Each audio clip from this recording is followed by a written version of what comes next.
आज कॉलेज में quantum mechanics की क्लास चल रही थी और क्लास के बीच में कुछ ऐसा हुआ कि पता चला कि एक अच्छा टीचर कैसा होता है। तो वाकया कुछ ऐसा हुआ कि क्वांटम मैकेनिक्स की क्लास चल रही थी, लेकिन चूंकि सुबह बहुत बारिश हुई थी तो जो बीएचयू का मेन गेट था वहाँ पे पानी लग गया था।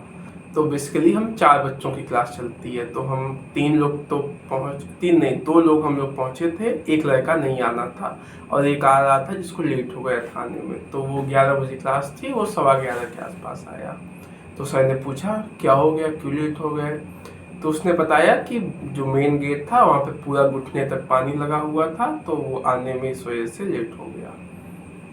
तो सर ने ये नहीं बोला कि तुम झूठ बोल रहे हो या बहाना बना रहे हो या फिर तुम पानी भर गया है तो तैर के आओ लेकिन क्लास टाइम से आओ, ये सब कुछ नहीं बोला।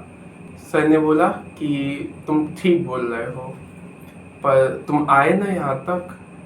आफ्टर ऑल तुम पहुँचे 11 की जगह 11:15 पहुँचे, लेकिन तुमको पहुँचना 11 था। तो अगर तुम कुछ भी करके कैसे भी 11 यहाँ पहुँच जाते तो जो तुम्हारा 15 मिनट का लॉस हुआ है ये ना होता। मेहनत तुमको उतनी करनी पड़ी जितनी पहले करनी पड़ी थी। ये मतलब बहुत सटल बात थी।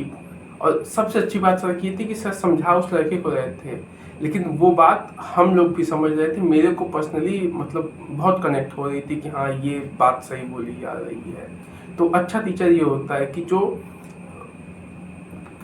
स्कूलों में क्या होता था, टीचर आप लेट आए हो 2 जूता मारता था, बाहर भगा देता था, घर पे फ़ोन कर देता था, बच्चा कुछ नहीं सीखता था उससे।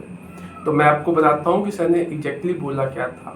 सर ने बोला कि तुम आए 11:15 पे हो, 11 बजे आते तो तुम्हारे पास जस्टिफिकेशन नहीं रहता। ठीक है, तो ये क्या है, ये तुमने जस्टिफाई कर लिया कि नहीं, तकलीफें सबके साथ होती हैं, पर कुछ लोग जस्टिफाई करते हैं कुछ नहीं करते। तुम्हारा जस्टिफिकेशन बिल्कुल गलत नहीं है, वो सही है, लेकिन तुमको जस्टिफाई नहीं करना है, तुमको आगे बढ़ना है। तो उस जस्टिफिकेशन कितना भी सही हो उसको नहीं लगाना है, नहीं तो इससे क्या होगा। आगे को मान लो तुम अभी 15 मिनट लेट हो, आधा घंटा लेट होने के लिए तुम यही जस्टिफाई कर सकते हो कि पानी भरा था, धीमे धीमे आ रहा है। तो जस्टिफिकेशन तो किसी भी चीज़ का दिया जा सकता है। और इसका सोल्यूशन तो यही है कि तुमको जल्दी निकलना पड़ेगा। एक एग्जांपल लो, मान लो तुम्हारी फ्लाइट है, सर ने भी एग्जांपल दिया, मान लो तुम्हारी फ्लाइट है और वो 11 बजे की है, तो तुम क्या करते हो, तुम ड्राइवर को 1 घंटे पहले बुला लेते हो। 1 घंटा छोड़ो, एक 1.5 घंटा पहले तो एयरपोर्ट वाले ही तुमको बुला लेते हैं, उससे 1-1.5 घंटे पहले तुम ड्राइवर को बुला लेते हो। तो तुम अपना टाइम फिक्स करके चलते हो ना, एक एक्स्ट्रा टाइम लेके चलते हो। तो अगर क्लास आना है, तुमको पता है कि तुम ऐसे शहर में रह रहे हो जहाँ पे जाम की दिक्कत है, जहाँ पानी भर जाता है, बारिश हो रही है, तो तुम एक्स्ट्रा टाइम लेके आओ। एक दूसरा लड़का था जो बारिश की वजह से आया ही नहीं, उसने तो गजब जस्टिफिकेशन बना लिया अपने लिए, तो उससे तो सर बात भी नहीं कर सकते हैं। पर जो आया उससे बात कर रहे हैं। तो मेन बात तो यही है कि हमारी लाइफ में बहुत बार ऐसे इंसिडेंट होते हैं कि हमको पता है कि सही क्या है, करना क्या है, पर हम वो नहीं करते हैं। और वो न करने के पीछे हम कुछ जस्टिफिकेशन, वैलिड जस्टिफिकेशन, जस्टिफिकेशन में कोई दिक्कत नहीं, वो एकदम वैलिड है, आप सही बोल रहे हो, आप झूठ नहीं बोल रहे हो, लेकिन फिर भी काम तो नहीं हुआ ना जो एकदम इम्पोर्टेंट काम था। और ऐसा नहीं कि वो काम हो नहीं सकता था, वो काम हो सकता था। तो जब टीचर ये एहसास आपको दिलाते कि आपने जो किया है वो गलत भी नहीं है, लेकिन वो करना उचित नहीं था, अल्टरनेटिव तरीका था जिससे आप जो करना चाह रहे थे वो काम सही सही हो सकता था। तो ये मतलब लगता है कोई प्रेम से समझा रहा है, कोई समझाने के लिए समझा रहा है, ना कि बस सजा देने के लिए बोल रहा है। तो ऐसे में आदमी सीखता है।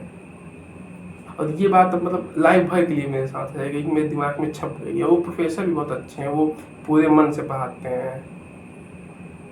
आपने ऐसे प्रोफेसर भी देखे होंगे जो आते हैं क्लास में, नोट्स लेके आते हैं और बच्चों को दे देते हैं कि ये बोर्ड पे लिख दो। अब हम 3 ही 4 लोग रहते हैं तो वो कॉपी पे पढ़ाते हैं, पर वो एक एक लाइन, एक एक कैलकुलेशन खुद करते हैं और हम लोग देखते हैं। फिर कहीं गलती हो जाए या कुछ हो जाए, दोनों लोग म्यूचुअल करते हैं, सोचने का बहुत अवसर देते हैं। मान लो कोई प्रॉब्लम है और ये भी बता देते हैं कि मैंने इसके ऊपर सोचा था, अभी मेरे को तो सोचने मिला नहीं, तुम लोग करके आओ तो मेरे को भी बताओ। तो मतलब काफ़ी अच्छी क्लास चलती है और काफ़ी मज़ा आता है। तो पढ़ने पढ़ाने का तरीका अगर इस तरह से हो ना, इतना सुखद, तो अलग ही आनंद आता है।